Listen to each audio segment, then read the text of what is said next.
So today we're diving into Tere Ishk Mein, the spiritual successor to the classic Ranjana.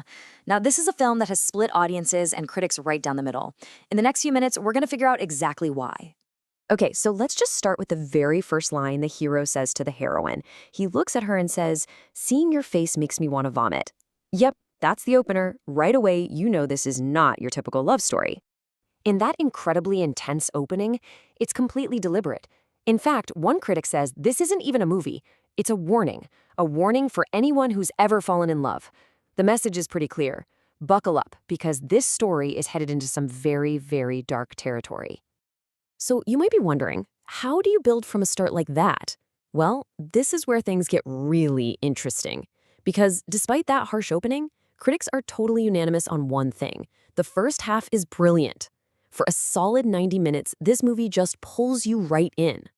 And it's amazing how much they agree on. Both reviews rave about Dhanusha's powerhouse performance, A.R. Rahman's incredible score, and a really powerful supporting role from Prakash Raj.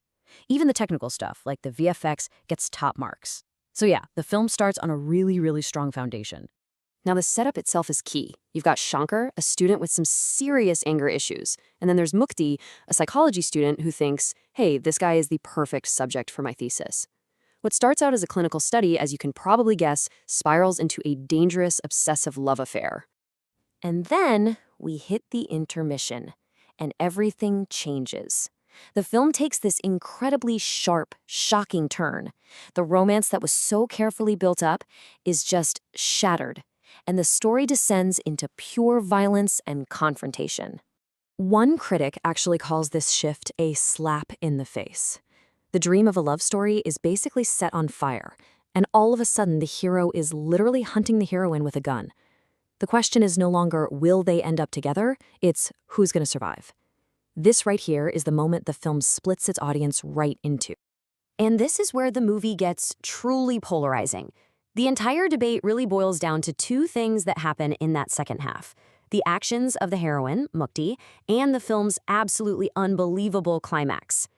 So first, there's Mukti's character. Is she a deeply complex person whose psychology is the key to the whole film? Or is she just a hateful, manipulative figure?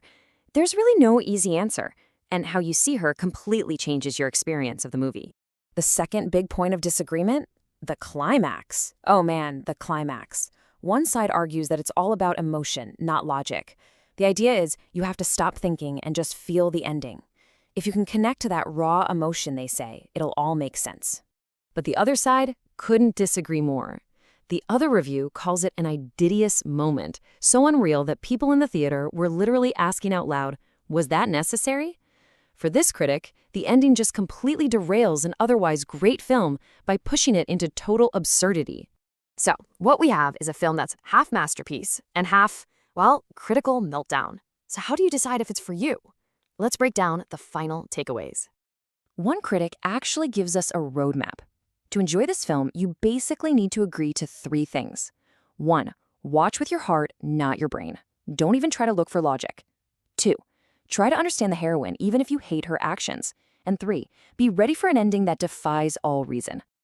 And the final scores really show this divide perfectly. The critic who embraced the emotional chaos, a strong 4 out of 5.